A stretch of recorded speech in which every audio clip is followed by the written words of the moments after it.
बिस्मिल्लाहिर्रहमानिर्रहीम। अस्सलाम वालेकुम प्यारे पाकिस्तानियों। उम्मीद है आप जहाँ होंगे खुश होंगे या खुश रहने की कोशिश कर रहे होंगे जिस वक्त मौजूदा हालात चल रहे हैं पाकिस्तान में। आज मैं सोचता रहा हूँ पिछले 2 दिन से कि क्या बात करूँ, क्योंकि बेशर्मी और बेगैरती में जो इंतहा दर्जे को पहुँचे हुए हैं हमारे जनरल तो हैं ही ज़ो, उनके साथ उनके मिले हुए जो सिविलियन उनके दोस्त हैं, जिनमें सबसे ऊपर टॉप पे शरीफ फैमिली है, उसके साथ ही खड़े हैं बिल्कुल एक लेवल पे Zardari family plus Bhutto family, कि जितनी जलालत और ख्वारी शरीर फैमिली की सारी दुनिया में हो रही है, और ये इतने ढीठ और बेशर्म है, ऐसे लगता है जैसे इनके सर पे गन रखी है किसी ने और कहा है तुम लोगों ने पीछे से जो मर्जी तुम्हारे अंदर जाए लेकिन मुस्कुराते रहना आगे। ये है वो उनका हाल ना। अब सारी दुनिया में जलील हो के डेली मेल का नाम उन्होंने, ये माफ़ी हर चीज़ खुल के सामने आ गई है, लेकिन मीडिया पाकिस्तानी जो बिका हुआ है, गद्दार मीडिया सारी दुनिया में हर एक के साथ बिका हुआ है। सबसे ज़्यादा तो वो पिट्ठू हैं अमेरिकन और इंडिया के, उसके बाद उनके जो चेले चांटे हैं इस मुल्क में जनरलों समेत वो हैं जी शरीफ फैमिली जी इंटरनेशनल। वो पता नहीं सादक और अमीन कुत्ते का बच्चा बन गया। 10 कुत्ते का बच्चा कैसे सादक अमीन बन सकता है?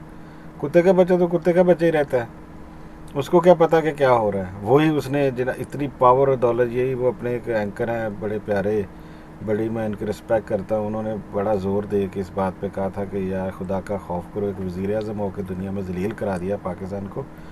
पाकिस्तान की सलालत के इससे ज़्यादा और क्या झंडे गाड़े जा सकते हैं जो उन्होंने गाड़ दिए हुए हैं, कि वो वहाँ से भी यूके से भी अदालतों से जुर्माने हो गए हैं। तो उन्होंने कहा जी किसी तरीके से आपको कर सकते हैं, आपको ऐसा हल निकालेंगे, ये कम से कम ये ना हो, और वो उन्होंने निकाल लिया है।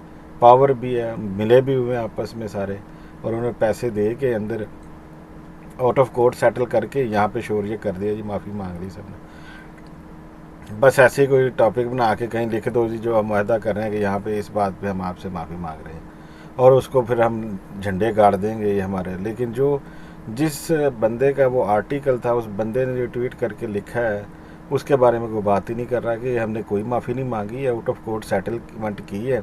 आउट ऑफ कोर्ट सेटलमेंट का मतलब क्या है? शरीफों में पैरों में पड़ के उनसे माफ़ी मांग के और उनको पैसे दे के, और ये मीडिया में जितने भी उनको पैसे चाहिए उन्हें पैसे दे के तो उन्होंने किस्सा ख़त्म किया। इसमें अब इमरान खान का क्या तल्लक है इस चीज़ से, सिवाय इसके कि जब इन पे केस चल रहा है वहाँ पे या इंटरनेशनल अदारों में, जैसे बीबीसी ने भी रिपोर्टें लगाई डाकुओं पे, जिनका नाम उन्होंने क्या रखा था पेराट्स करके कुछ, जो रिपोर्ट उन्होंने पेंट हाउस पेराट, और उस पर इन्होंने कोई बात नहीं की। ये जाके इन्होंने जनाब नारा लगा दिया उधर, और अब उनसे वहाँ पे रह रहे हैं, उन्होंने उनसे वैसे भी इनके पीछे हाथ है जिन लोगों का, जिन मुल्कों का, उन्होंने इनको सपोर्ट तो करना ही था। तो उन्होंने यही अब पावर भी इस्तेमाल करके अपनी, क्योंकि वज़ीर आज़म साहब हैं अब जो मर्ज़ी करें, तो वो उन्होंने वहाँ पे एक माहिदा कर लिया उनके साथ अंदर खाते टेबल के नीचे डील। और यहाँ पे बेशर्मों की तरह, जैसे ना बेशर्म को किसी कई मिसालें बनी हैं, उनके साथ जो मर्ज़ी हो जाए वो कहते हैं कोई नहीं गल, हमने जो है मज़े ही लेने हैं ना, वो मज़े ले रहे हैं उस चीज़ के कि हम बस आवाम को धोखा दे लेंगे। आवाम को अब इस दौर में आप धोखा नहीं दे सकते, ये सिर्फ अपने आप को धोखा दे रहे हैं। ये आप जितना मर्ज़ी कर लें, जो मर्ज़ी कर लें, जाली एक्स जितना मर्ज़ी बना लें, सारी करप्ट इलीट आपके साथ मिली है सारे। सबसे बड़ी बात जिस पे बड़ा मान था हर पाकिस्तानी को मेरे समेत, कि हमारी फ़ौज में बैठे जो लोग हैं वो इंतहाई मुखलिस हैं इस मुल्क के साथ, उनसे ज़्यादा मुखलिस कोई नहीं हो सकता। वो एक ओथ लेके आए हैं, उन्होंने कसम खाई है मतलब मैं जाऊँ फ़ौज में, हमारे भी बड़े फ़ौज में रहे हैं, उन्होंने कोई वो वहाँ पे आमदनियाँ तनख्वाहें लेने थोड़ी गए थे, वो एक अपने जोश से गए थे अपने मुल्क के दिफा करने के लिए कि जहाँ वो दुश्मन के ख़िलाफ़ लड़ सकते हैं। लेकिन वहाँ पे अब जो आ गए हैं कमीने आहिस्ता आहिस्ता ऊपर, जैसे कभी पाकिस्तान में जिक्र किया जाता था जी कि फ़ौज में बंदे जो है ना, उन फ़ौज नहीं हो सकती माफिया के ग़ुलाम। अब तो पता चल रहा है वो ग़ुलाम तो नहीं है, हेड है माफिया के जनरल जो बैठे हुए हैं फ़ौज के अंदर, और जो 7 या 9 लाख फ़ौज है वो ग़ुलाम है उनकी, उनको डिसिप्लिन के नाम पे ग़ुलाम बनाया गया है, क्योंकि वो खुद तो कोई कानून मानते नहीं उनको, लेकिन तुन के रखा हुआ है। जैसे सारे पाकिस्तान में डंडा तुन के रखा हुआ है ना, इसी तरह उनको भी डंडा तुन के रखा हुआ है। लेकिन कभी ना कभी अगर इनके अंदर गैरत पैदा होगी, वो जो जवान वहाँ पे जिनको उन्होंने ग़ुलाम बना के रखा हुआ है, तो वही इनको ठीक कर सकेंगे। सिविलियन जो लोग हैं वो यही कर सकते हैं जो हम कर रहे हैं। हम शोर कर रहे हैं, वो भी शोर कर रहे हैं, उनके ऊपर आंसू गैस के बम गिरा दिए, इमरान खान को गोलियां मार के एक तरफ बिठा दिया कि ये लो आखिरी लिमिट हो गया, रोज़ाना अब नए से नई धमकी आती है, अब इधर से गोली लग जाएगी, अब इधर से गोली लग जाएगी, अब हमने वो टेररिस्ट छोड़ दिया, वो टेररिस्ट छोड़ दिया।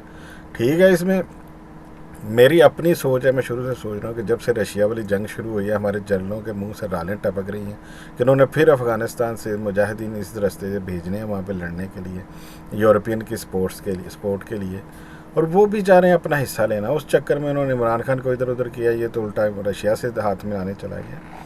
ये बड़ी गहरी गेम है। जितना असला अमेरिका यहाँ छोड़ के गया था अफ़गानिस्तान में, वो ट्रांसपोर्ट हो चुका है पाकिस्तान के ज़रिए यूक्रेन में, वहाँ पे वो लड़ रहे हैं। तो हमने तो उस वक्त खबरें उड़ रही थी जी इतने अरब डॉलर का असला अमेरिका यहाँ छोड़ के भाग गया, ऐसे ही भाग गया। उन्होंने जो प्लान किया था वो कर रहे हैं। जो उन्होंने मार खाई है, 20 साल मार भी क्या खाई है, ऐसे जो गेम किया, जो यहाँ से निकाल के ले गए हैं ख़जाने ज़मीन के नीचे से, उन्होंने कर लिया सफाई यहाँ पे जितनी करनी थी।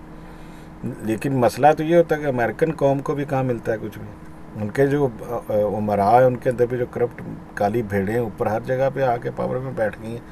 एक गरीब आदमी है जिसकी सर्विसेज खरीद के उसको चलो एक मुट्ठी भर आसमान के पीछे वो भागता रहता है सारी ज़िंदगी, और अपने यूटिलिटीज़ बिल्स के में दे के बस उसका ज़िंदगी चलती रहती है, वो इसी में खुश रहता है। चलो मैंने साल में एक दफ़ा कहीं घूम लिया, मेरी फैमिली है, 2 बच्चे हैं, जो अमेरिकन ड्रीम है। और यहाँ पे पाकिस्तान या यूरोप में देख लो जितनी इस वक्त महंगाई है, पागल करके रख दिया, और जो पाकिस्तान का हालात कर दिए इमरान खान ने दिया था उस मुल्क के लिए, या पाकिस्तान को करके दे रहा था, वो सब ख़त्म कर दिया, क्योंकि जनरलों को ख़तरा था कि यही करता रहा जो भी सब कुछ, तो साढ़े वास्ते तो कुछ नहीं बचना। फिर ये तो मारथा गए लियाओ करप्ट बंदे तो माफिया के जोड़े सानू तरीके दसते ही उन्होंने दसीए, तो फिर लुट के लै जी इतों हर शह।